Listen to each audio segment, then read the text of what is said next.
Mr. Helderman, professor of computer science at the University of Michigan, famous for inventing things like Let's Encrypt, finding the... There's more. But wait, there's more. Logjam. I love buzzword bingo. And ZMAP. And now it's going to talk about American elections. Thank you. All right, thank you so much. It's fantastic to be back at Congress this year. 2 years ago, I was here with Matt Bernhard, one of my PhD students, and we gave an update about what happened during the 2016 presidential election. Today, a lot has changed and a lot remains the same, and I'm here to let you know what we've learned about what happened in the 2016 election and what we still need to do to make sure elections in the US and around the world are well protected.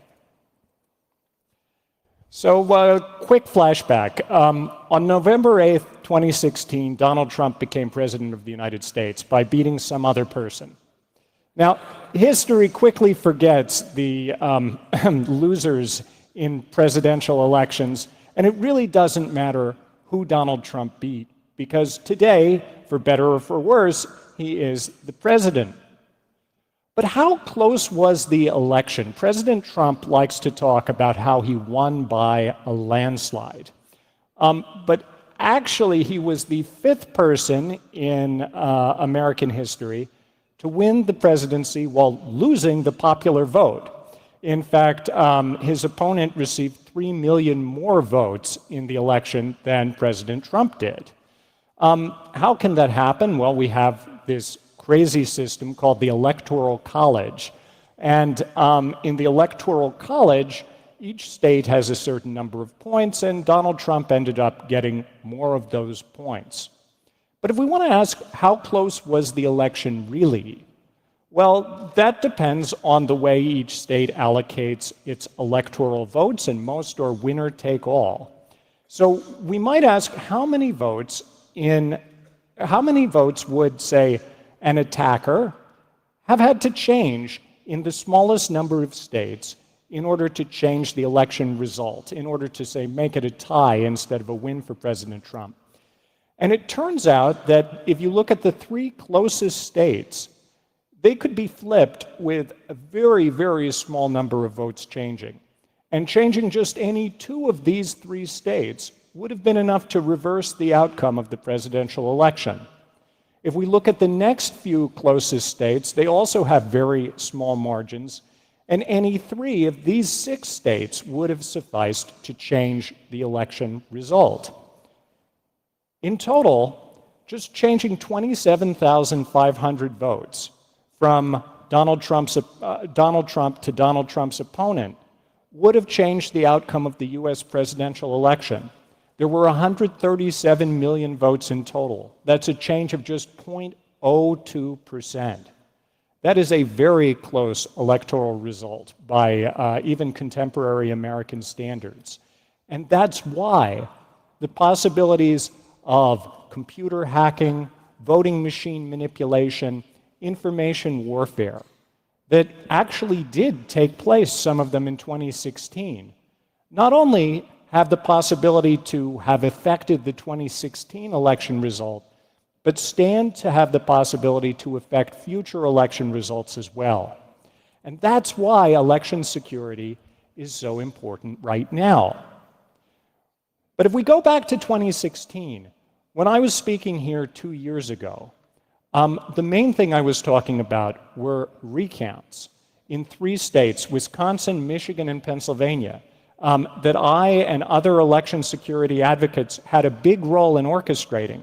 Well, we realized after 2016 that this was a close and unexpected election result, but no one was going to go back and check the physical evidence of the votes, the actual paper ballots in any states that, states that really mattered, to make sure that the computer election results we had been told about were right. Well, when I and others pointed this out to the public, it resulted in an overwhelming show of support.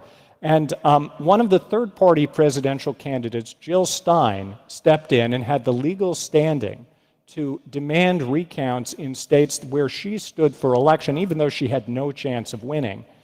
And she raised, through small donations from the public, more than $7 million to fund efforts to go back and count and check the votes to make sure things were right. Unfortunately, a recount after an American election is a politically fraught process.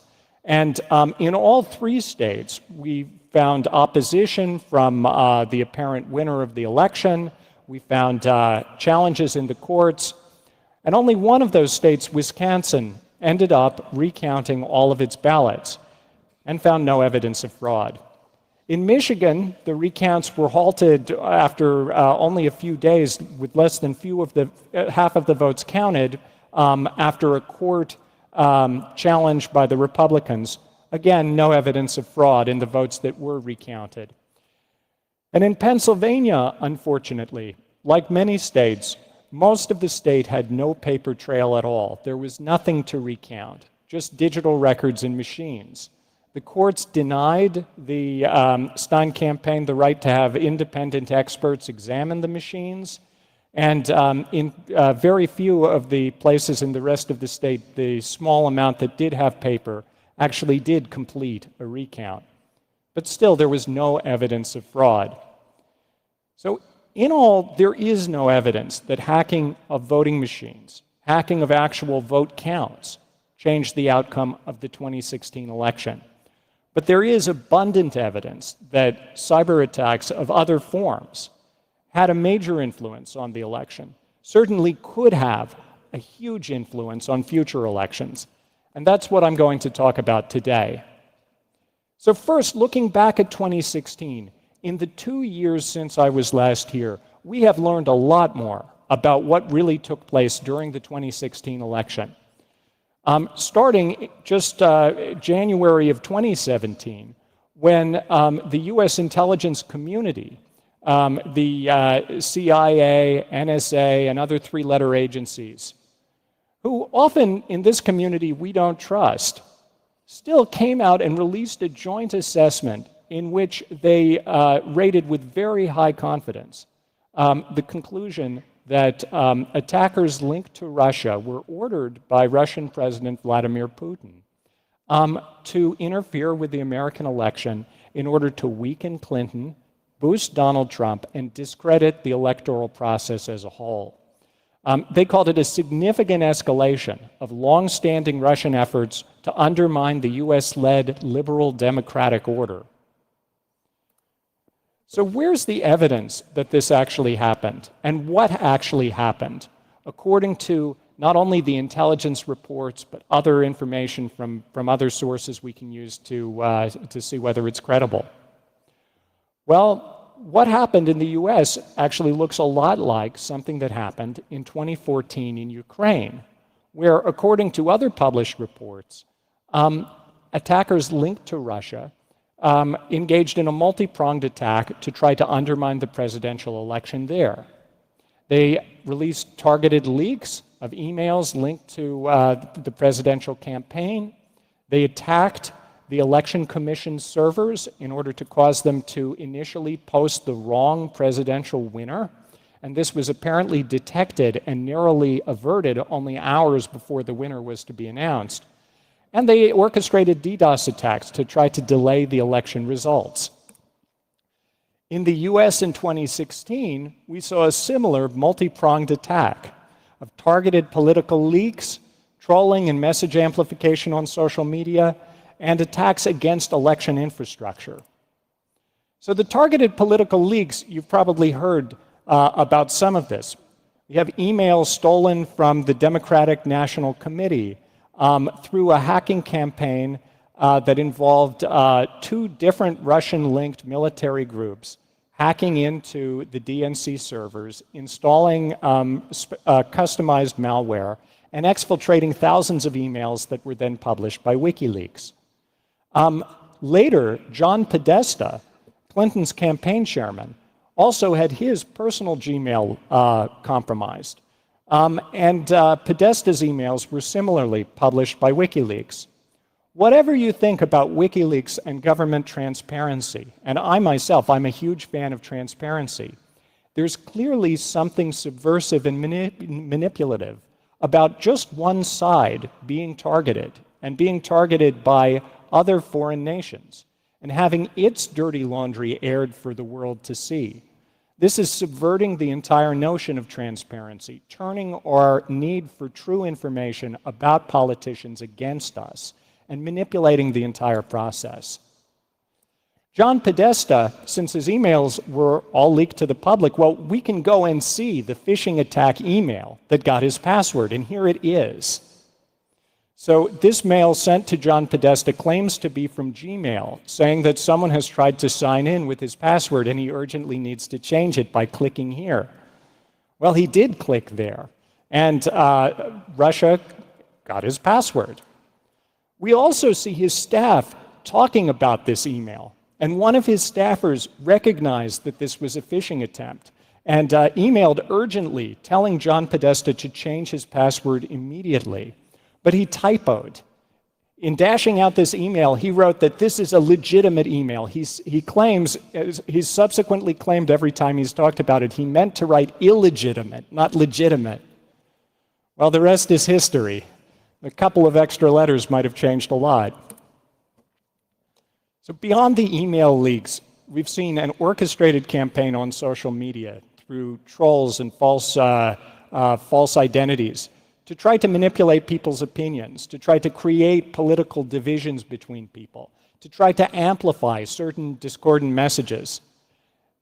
That could be a whole talk in itself, and I'm not going to go deep into the trolling and message amplification, but it's a subject that is an ongoing form of attack that, again, turns our tools of communication against us.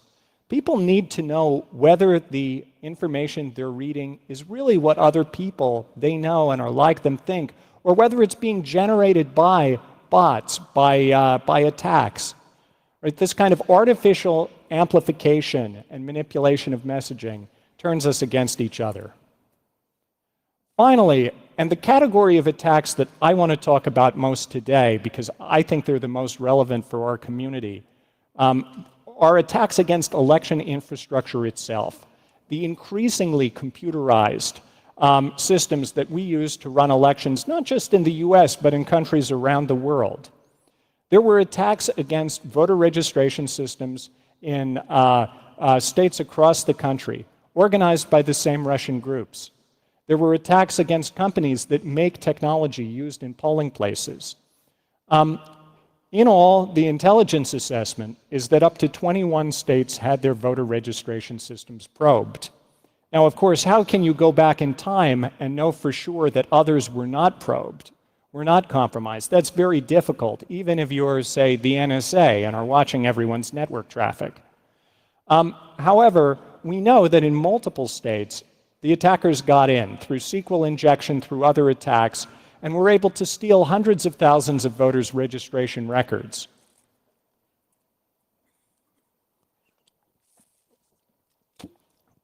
More information came out later in 2017 through leaked information from NSA.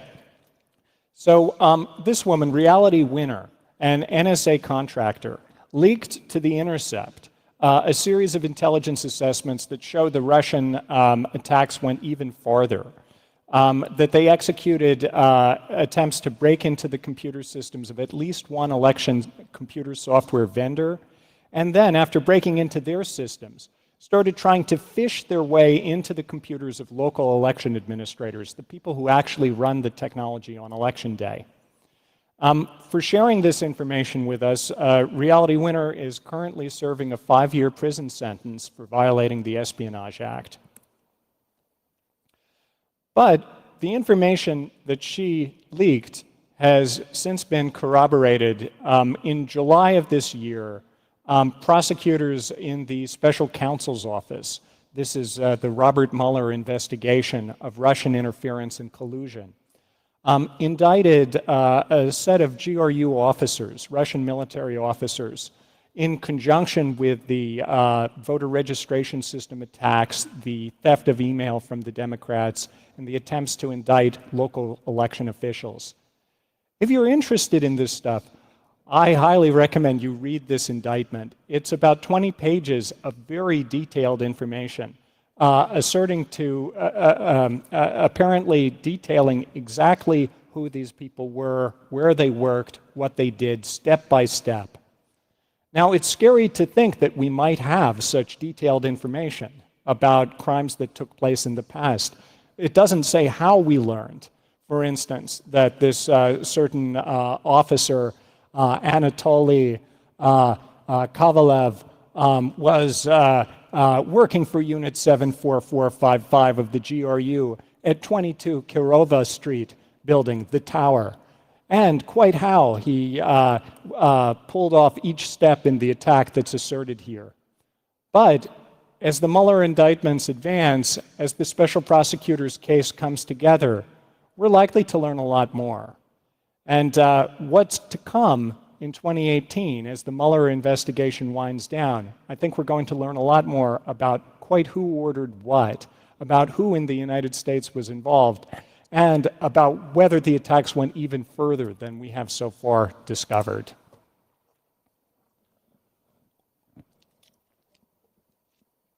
So that's 2016, and what, excuse me, and what we've learned about 2016. But I'm here today to give you a progress report on 2018. So what happened during the 2018 election? Well, we saw several things during the November election this year. According to intelligence, once again, we have allegations of continued social media influence operations. This time allegedly linked to not only Russia, but China and Iran. Now, I think it's very difficult to independently comment and establish on whether these allegations are true, or even to understand the full extent of the social media involvement, because it's just a small set of large internet companies that have the raw data that we need to analyze. However, the best reports we have are these assessments from the intelligence community that the social media influence is ongoing. We also saw sporadic breakdowns of voting machines. Now, patterns of breakdowns of voting machines could be the indication of an attack, but in 2018, all of them seem to have perfectly natural explanations. In New York City, for instance, many optical scan machines broke down and jammed and caused long lines, but apparently it was because it was raining. And that causes the paper to swell a little bit, these machines to misfeed, and so on. So this is probably just natural failure. We also had unfortunate human error. For not the first time, an election in Florida potentially had the result changed because of very bad usability design in just the layout of the ballot. So in Broward County, Florida, 3.7% fewer voters cast a vote at all in the US Senate race than the race for governor. This was potentially enough, because of the demographics of Broward, to change the outcome of the Florida Senate race. Here's why. Here's the ballot. So this is the race for governor, which most voters filled out, as you would expect.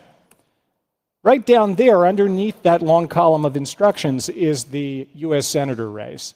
So you imagine this ballot, it's much larger than a normal piece of paper. At the bottom of that is hanging off your desk as you're filling it in. I can see how 3.7% of voters might have completely missed that race in the first column. Finally, we had old-fashioned political fraud. In North Carolina, a race for the House of Representatives was decided by only about 900 votes, but it's come out since then that operatives working for the Republican candidate allegedly stole or manipulated a large number of absentee ballots. And the candidate there hasn't been certified yet. It likely won't be seated on time. There's multiple investigations going on into exactly what happened. But it goes to show you that political fraud is a reality. And even outside the domain of computers, it continues to this day. Now, if you can imagine, an election can be changed by just a few people working on the ground, going around collecting people's mail-in ballots and promising to return them for them. Well, imagine what nation-state attackers could do to a vulnerable and highly computerized online infrastructure. But on the whole, 2018 was, well, eerily quiet. But if we go back to 2016, so the U.S. Senate Intelligence Committee, a bipartisan group controlled by Republicans in the Senate, issued its report earlier this year about 2016. They pointed out that they found that in a number of the states where Russia attacked the registration systems, the Russian hackers were in a position to, at a minimum, alter or destroy the voter registration data, which, if undetected, would have caused massive chaos on election day when people showed up to vote and were told that they weren't on the election rolls. But those attackers chose not to pull the trigger. And I think that's exactly what happened in 2018. It was quiet, not because we've adequately secured our election systems, but because our adversaries this year chose not to pull the trigger. They're waiting for the bigger prize in 2020, when we're likely to once again have a close and divisive presidential contest. So, what do I worry about? What I worry about most is not the last war, registration systems, all of that, but the bigger prize, the 2020 election and the vulnerabilities in the way that we cast and count votes in the US. Now, I testified about this in 2017 to the Senate Intelligence Committee, and that's actually not me. That's former FBI Director Comey. But 2 weeks later, I was sitting in the same chair with far fewer TV cameras and testified that the real lesson of 2016 is that the threats are real and that the attackers will be back. And this is the picture I painted. So US voting machines have their own extreme set of vulnerabilities. I was going to bring one of these machines, an AccuVote TSX, with me here today. This machine is still used in many parts of the US, but my machine has been in Germany for about a week, and FedEx doesn't know where it is. So if it shows up, I'll have it somewhere for people to play with, but my advice is if you have to ship something urgent to Germany, don't send it via FedEx. What I would have shown you, though, is a mock election on this machine. And the mock election I always like to do, to keep it from getting too political, is between George Washington, the father of the country, and Benedict Arnold, the traitor of the American Revolution. And of course, everyone likes to vote for George Washington. But these machines are so vulnerable. So I would have shown you an attack whereby I can compromise this machine and cause it to report the wrong election outcome without having any direct physical access to the voting machines. Instead, all an attacker needs to do is be able to infect these memory cards that election officials use before every election to program the machine with the design of the ballot. That is, the races, the candidates, the rules for counting. If an attacker can infect the memory card, there are a whole host of different ways that the attacker can compromise the machine and install malware on the voting machine itself. There's an unauthenticated software update mechanism that can replace the election software. There are buffer overflows in the code that's used to read the ballot design and process it. Right? There's even an interpreted programming language that's used to generate the reports of who won.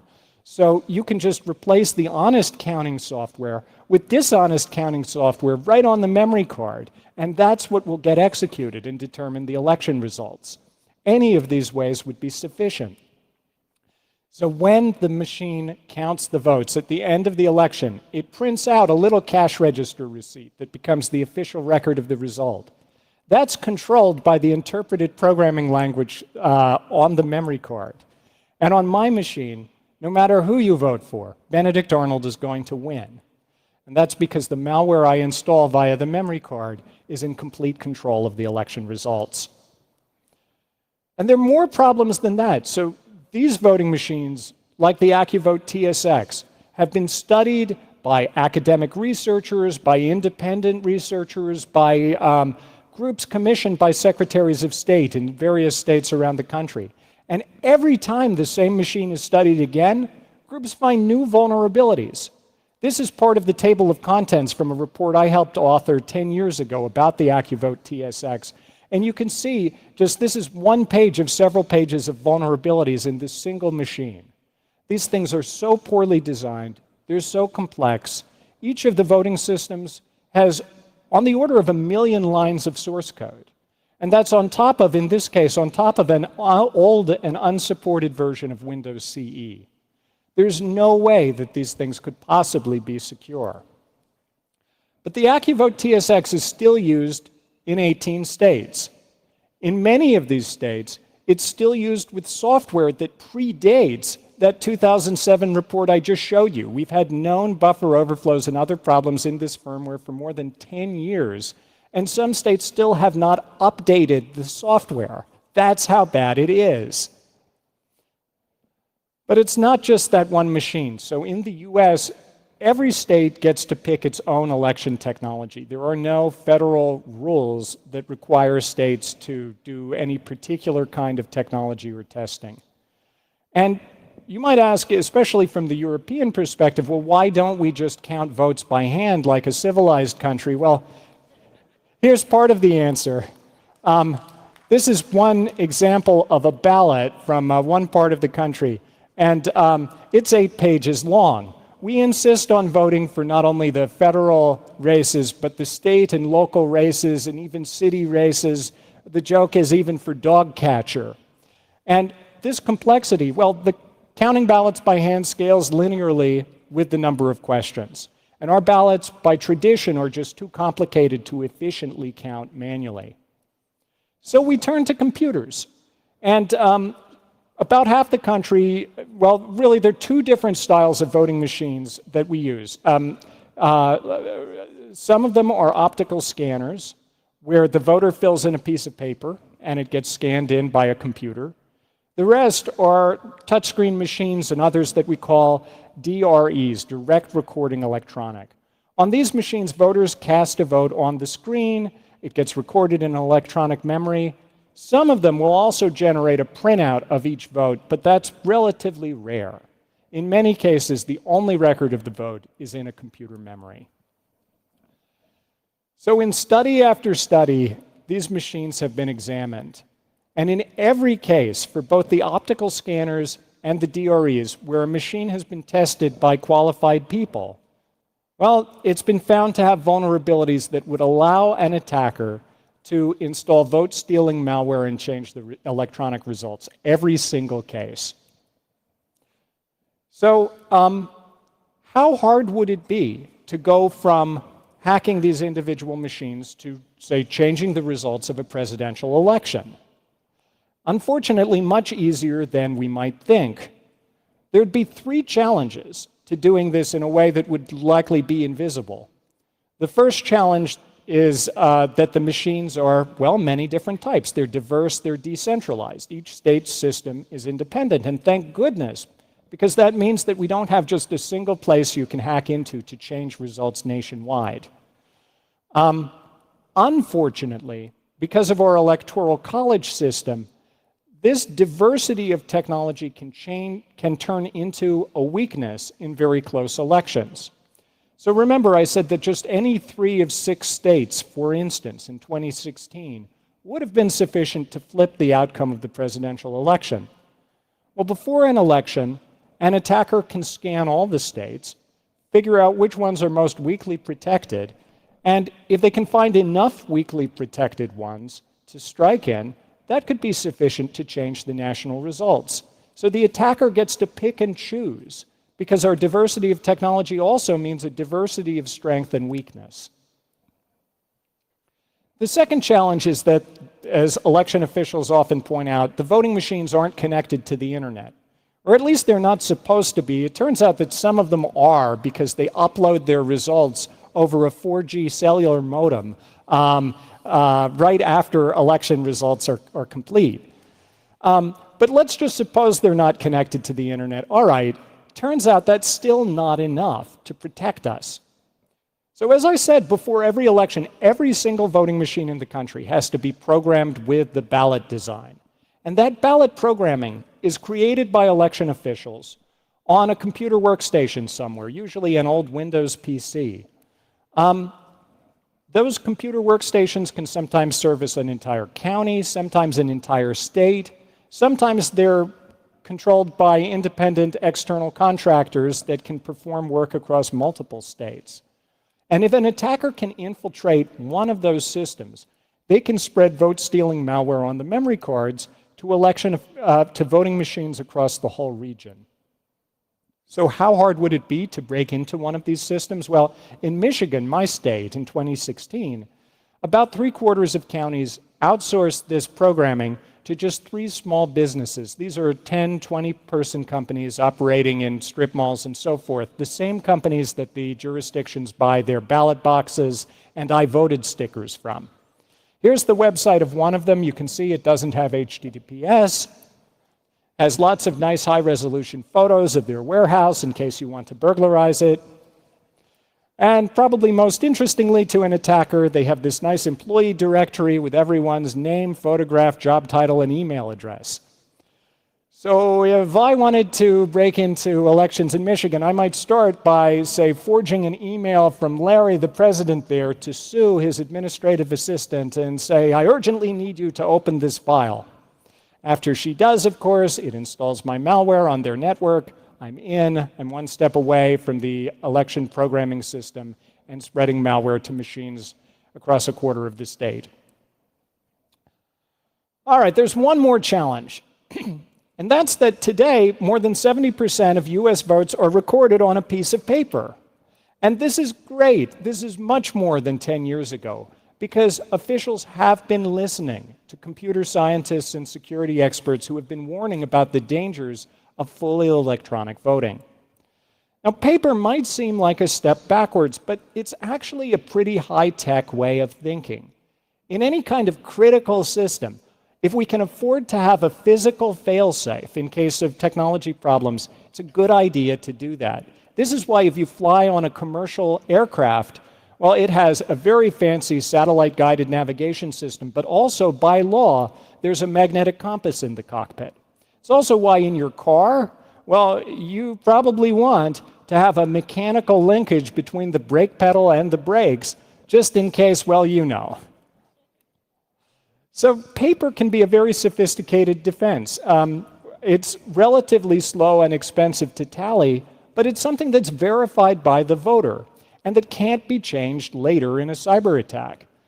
Meanwhile, we also get an electronic record from systems like optical scanners that's fast and cheap to tally, but unverified. As long as we make sure that these records agree, well, then changing the election result would require you to change the electronic record through a high-tech attack and the paper records through a low-tech attack, and in a way that agrees. And that would require a truly extraordinary conspiracy. And to check that the paper is right, well, we have high-tech approaches to that too. You don't have to count all of it. In fact, over the last 10 years, computer scientists and statisticians have developed very sophisticated ways of just spot-checking the paper record to make sure that it's right. And these are called risk-limiting audits.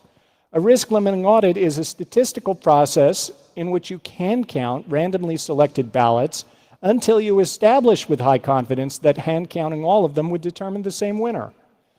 There are many ways to do this, but they all turn out to be, or many of them turn out to be, incredibly efficient. In a typical state with a fairly wide margin of victory, just spot checking a handful of ballots might be enough to establish with high confidence that the winner really did win by a landslide. Of course, if the election result is a tie, logically, you do have to look at all the ballots to establish that it is indeed a tie.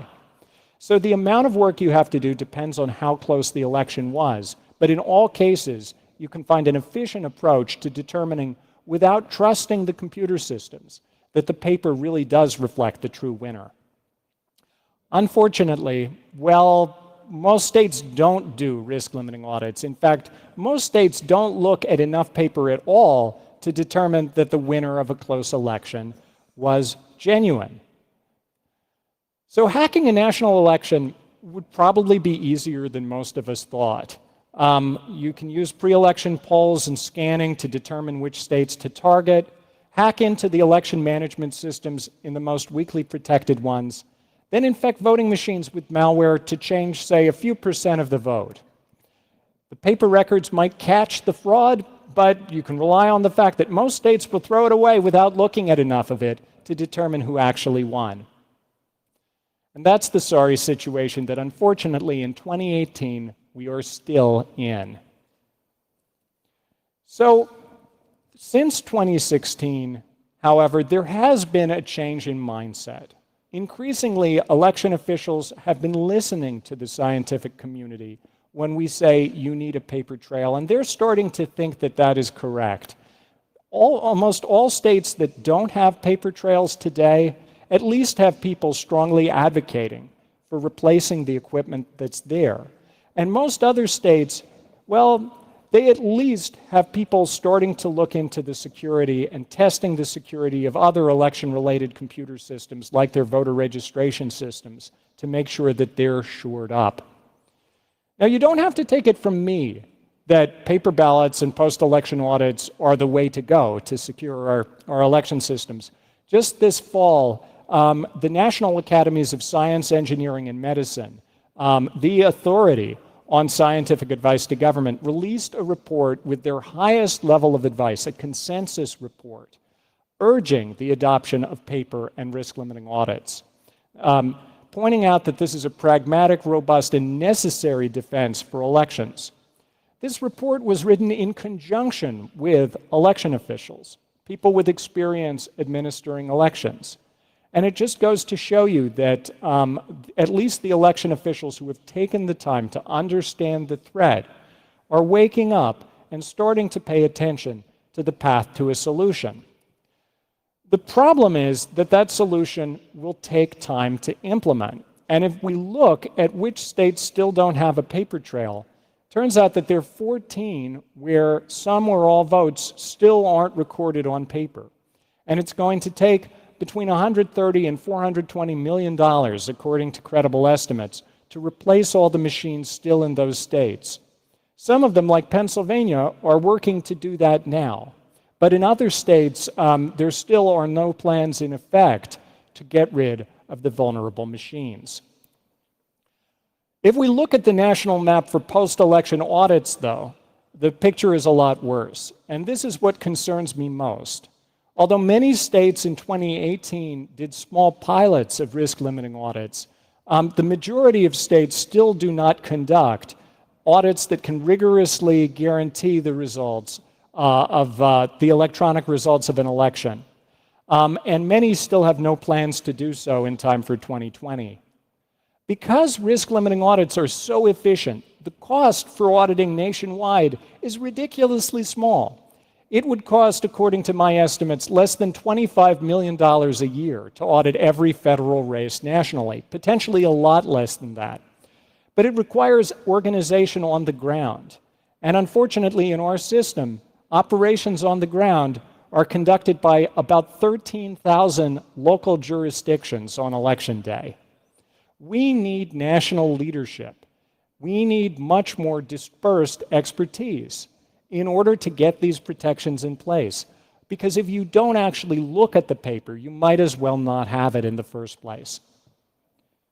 So this year did see some movement in Congress. In the spring, as part of the omnibus appropriations process, Congress gave the states $380 million in emergency election funding in order to start working to secure their registration systems and polling places. This was great in that it was money available immediately. And if you've been paying attention, getting Congress to do much of anything these days is pretty hard. On the other hand, the money came with very limited oversight, with no standards about how that money should be used, and isn't even enough to eliminate all of the paperless machines because of the way it's spread out amongst the states. But it's an important first step. We can look at a few of the states to see how they're doing, and I pick these as representatives, a representative sample of the diversity of progress. In Maryland, for instance, which until 2016 used AccuVote touchscreen machines, vulnerable to all of those problems I talked about, finally replaced the machines with paper ballots. That's a huge step forward. Unfortunately, Maryland, instead of auditing them by having people look at the ballots, decided it would be more efficient to audit them by having people look at digital scans of the ballots from the voting machines. As I think everyone in this room probably realizes, but maybe some in a broader audience would not, it's pretty easy to manipulate digital photographs. In fact, I have work from students in an undergraduate security class I taught this term, who implemented a machine learning algorithm that can take scans of ballots and just automatically change the marked results to produce whatever outcome you want. And we'll have more on that in a publication this spring. But unfortunately, these audits are security theater. They might catch human error, but they're not going to catch a sophisticated attacker who has the ability to manipulate how the machines are reading the ballots. Can be easily fooled by malware. So I give Maryland on the whole maybe a C. Pennsylvania, another state that just 2 years ago during the recounts was practically a laughingstock of the country for its lack of paper records of votes and its Byzantine rules about recounting them. Well, today is making really good progress. The state recently committed to replacing all of its paperless machines with paper ballots in time for the 2020 election. And it's committed to implementing robust post-election audits by 2022. Unfortunately, 2022 is going to be too late to secure the 2020 presidential election, and this just emphasizes the need to get moving more quickly. There are also questions about whether the auditing regime they implement will be truly statistically rigorous. There are a lot of details to get right. But on the whole, Pennsylvania has made so much progress. I think out of sympathy, I can give them a B. All right, now let's look at a top performer. This is the state of Colorado. Colorado has become a leader in election security because not only does it have paper ballots statewide, largely vote by mail, which has its own problems, but that's a subject for later. But Colorado also was the first state in the country to implement these statistically robust risk-limiting audits statewide and has been doing it since 2017. They've got both of these critical protections in place. And yes, they actually do choose the random seed for sampling the ballots during the risk-limiting audit by rolling a set of 10-sided dice. So that's a great way to do it in a public ceremony. So Colorado gets an A.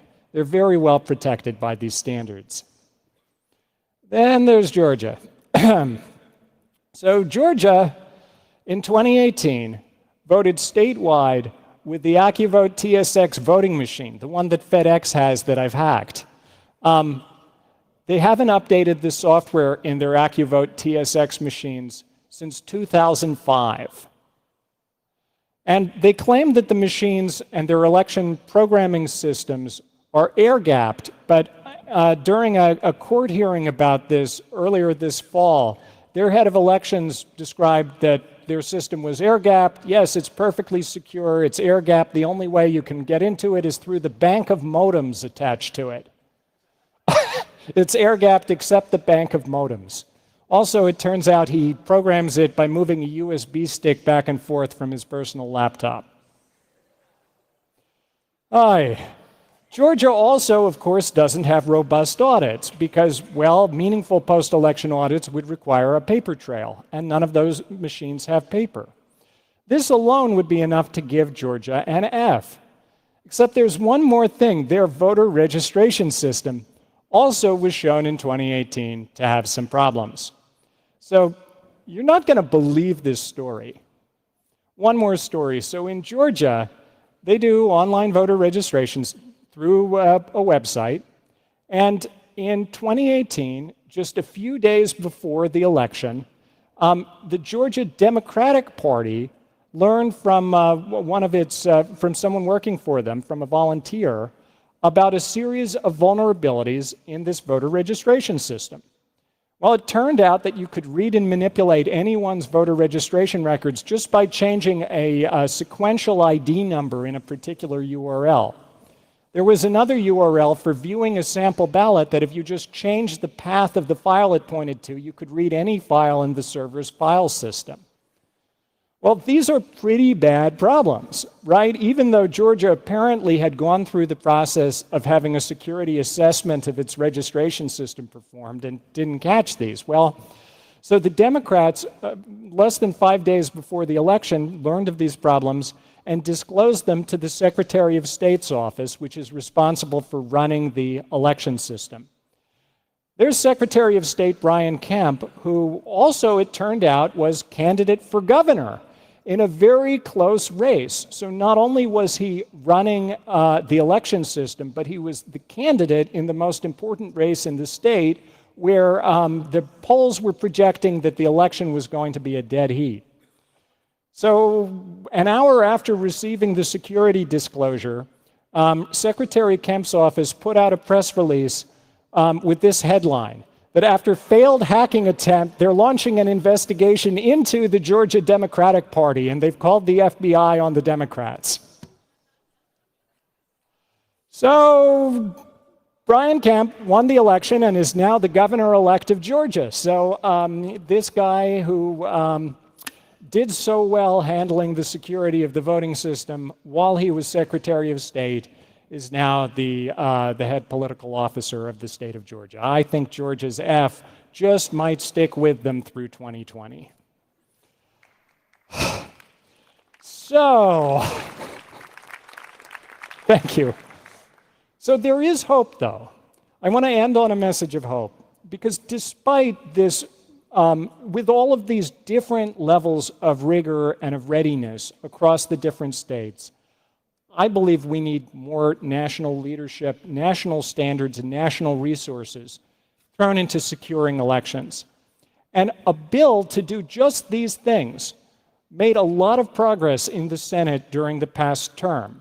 This is a bill called the Secure Elections Act that was introduced by Senators Lankford, Republican of Oklahoma, and Klobuchar, Democrat of Minnesota. And it ended up gathering a large number of bipartisan sponsors split evenly between Republicans and Democrats. It would have required states to adopt paper, to adopt strong audits, and to adopt stronger information sharing practices to let each other and the federal government know if they saw signs of people trying to break in.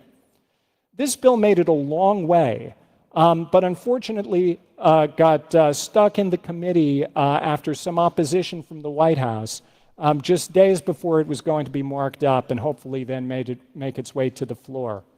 But this shows that bipartisan cooperation is possible, even in this Congress, and that there are a lot of serious people who now realize that election cybersecurity is a matter of national security and defense. I think in the next Congress, there's a good possibility that we will see effective legislation to provide national standards and leadership for elections. But it's a question of threading a political needle and getting Congress to act. So to defend our elections, we don't need rocket science. We need simple steps, like applying security best practices and expertise to secure registration servers, adopting a paper record of every vote, and applying simple post-election audit techniques to make sure the paper record is right. If we do these things, well, we'll have a much more robust and evidence-based election system that can detect and recover from attack attempts. Unfortunately, today, our dialogue about elections isn't based on evidence. It's largely based on faith in the democratic process, on faith in the people and the technology that's responsible. But I think voters deserve better. Voters deserve, if they're reasonably skeptical, to have it proven to them that the election result was right. And that is possible with simple and practical technology that we have today. All it's going to take is national leadership to make sure that all states, even states like Georgia, adopt the necessary protections soon. So what can you do? Well, as a hacker or a computer scientist, you can work with your election officials to help explain the technology, the threats and the defenses.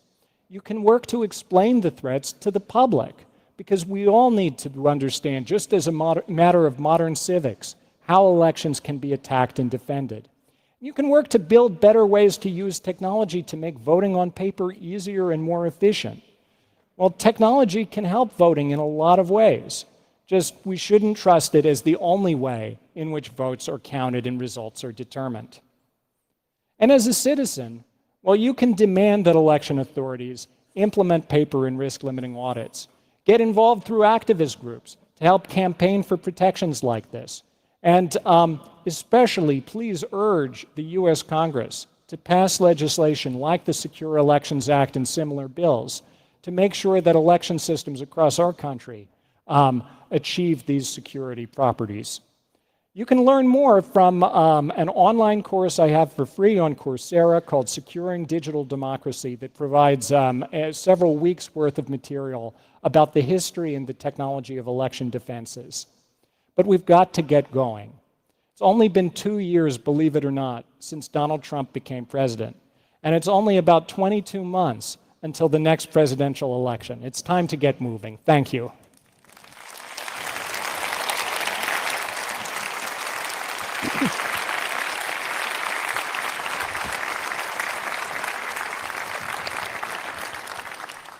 Thank you very much. What I got from this talk is it takes 27,400 people, so we have to scale up Congress. We're going to do a Q&A, and I think we'll just start with mic number 2, because I can see that one. Thanks for the great talk. What if someone targets the... If not.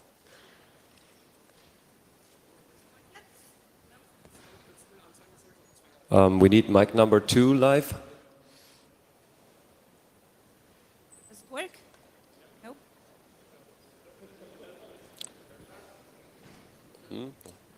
Try again. Hello? Okay, Yeah. great. Thanks for the great talk. What if someone targets the randomness in your limiting of it? Isn't that potentially like a vulnerability? Oh, yes. So definitely you need to have secure randomness in whatever auditing method you're doing, if it's going to be via statistical sampling. That's one reason why the auditing techniques that Colorado practices, they actually have a public ceremony in which officials throw dice in front of TV cameras in order to pick the random seed. But a lot of thought has to go into designing that process well so that it's not only truly random, but also something that people can know and believe is truly random. Thank you. Okay, mic number 6. Thank you so much for the talk.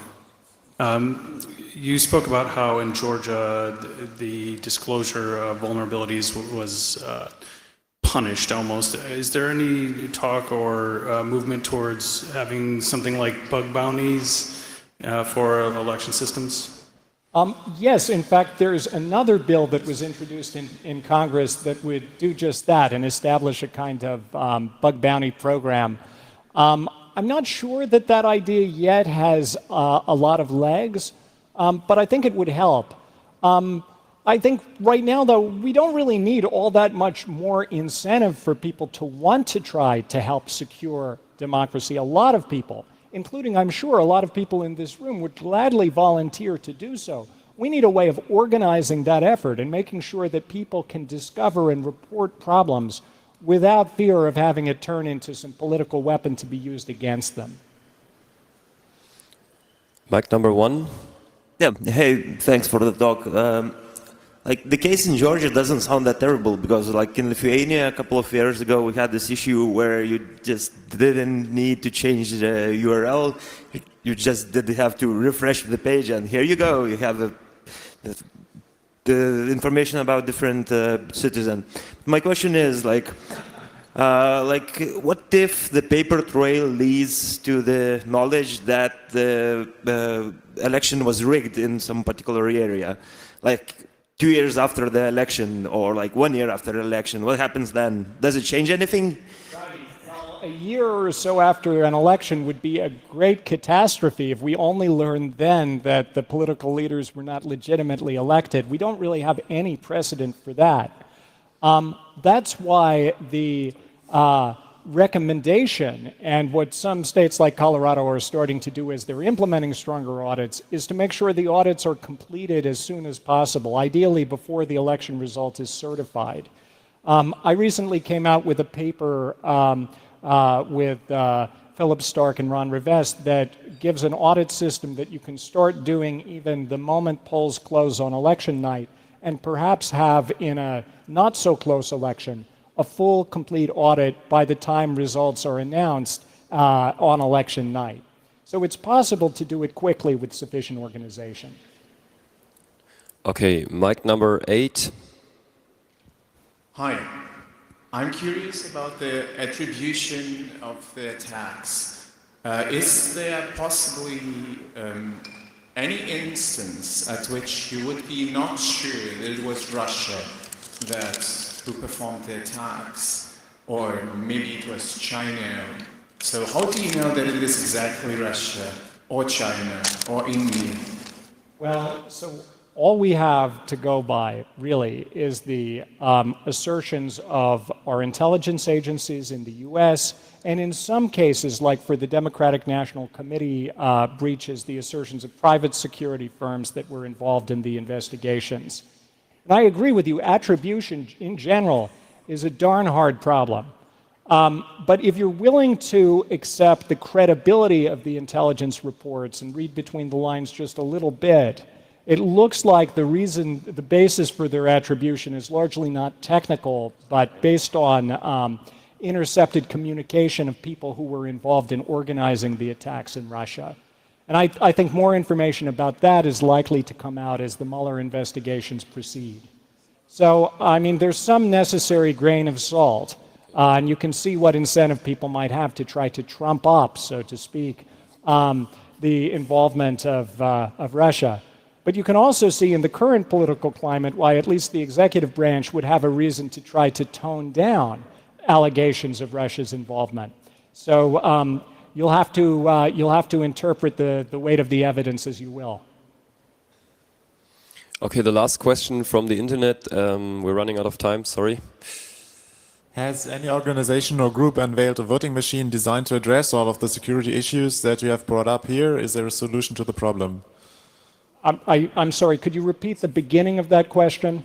Has any group or organization unveiled a voting machine that is designed to address all of the security issues that you have brought up? Okay, so there are efforts to develop voting machines that are based on open source software, that are based on better validated software. Benedita, a researcher in this area who has done a lot of great work, is one person who's recently launched an effort to do that, although there are others. And I think that will help.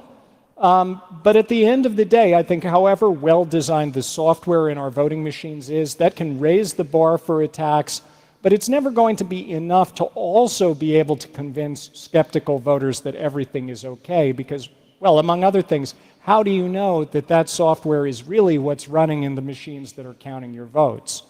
So there's a lot we can do to make voting machines better.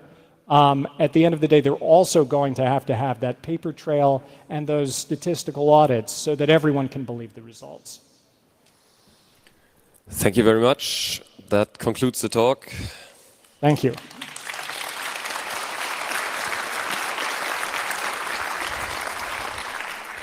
I think you'll be around for a few more answers. I will. On the Congress, so everybody who's here can ask questions in person. And hopefully tomorrow there'll be a Diebold voting machine somewhere around here for everyone to hack themselves. Thank you again. Let's hack that thing.